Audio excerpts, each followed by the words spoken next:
सर्वेभ्यो नमः।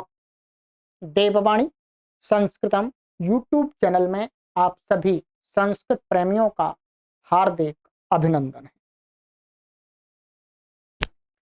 मित्रों, पाणिनीय व्याकरण की प्रसिद्ध संज्ञाएं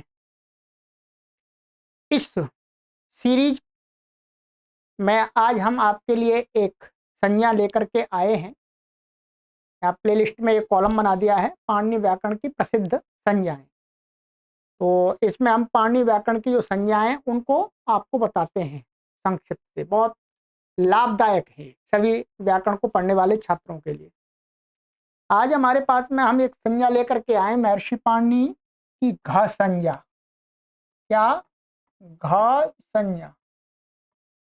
महर्षि पाणिनि जी अपने व्याकरण में घ कहीं पर कहते हैं तो उसका अर्थ क्या होगा? ठीक है, तो इसके लिए उन्होंने एक सूत्र बनाया है, नामकरण करने वाला सूत्र है हमारा तारप तमपऊ घ। ध्यान रखेंगे, तारप तमपऊ घ।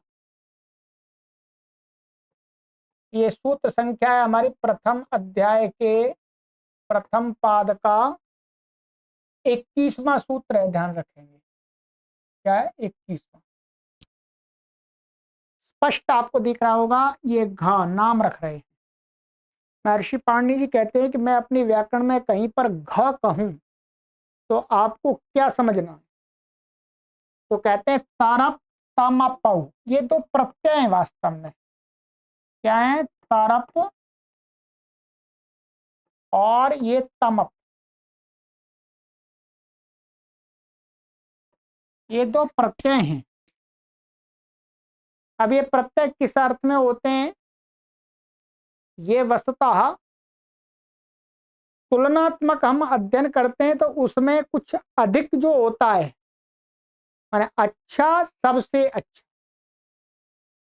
है, माने माने दो में से कोई एक अधिक अच्छा है। जैसे ये राम भी अच्छा है और श्याम भी अच्छा है, परंतु श्याम से राम अधिक अच्छा है।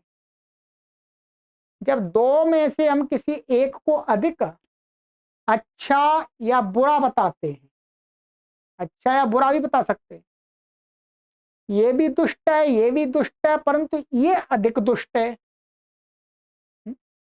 रावण भी दुष्ट है, कंस भी दुष्ट है, परंतु रावण अधिक दुष्ट है, क्योंकि रावण दूसरे की स्त्री भगवान श्री रामचंद्र जी की पत्नी को हरण करके ले गया था।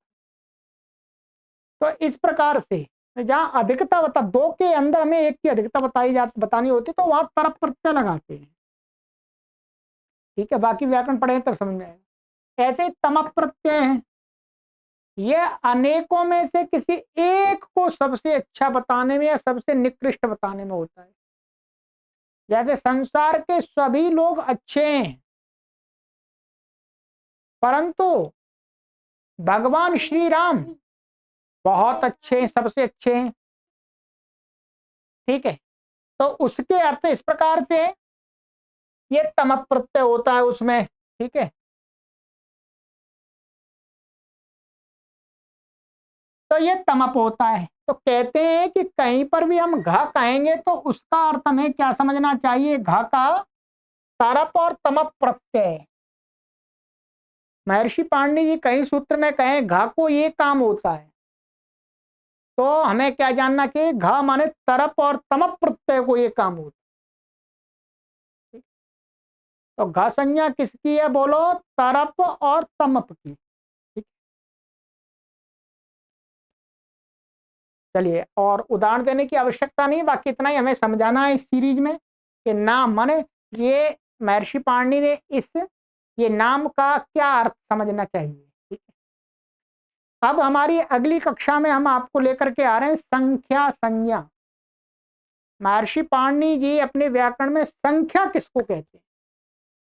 वैसे तो आप जानते हैं संख्या किसको कहते हैं, परंतु महर्षि पाणिनि जी संख्या किसको कहते हैं ये देखेंगे।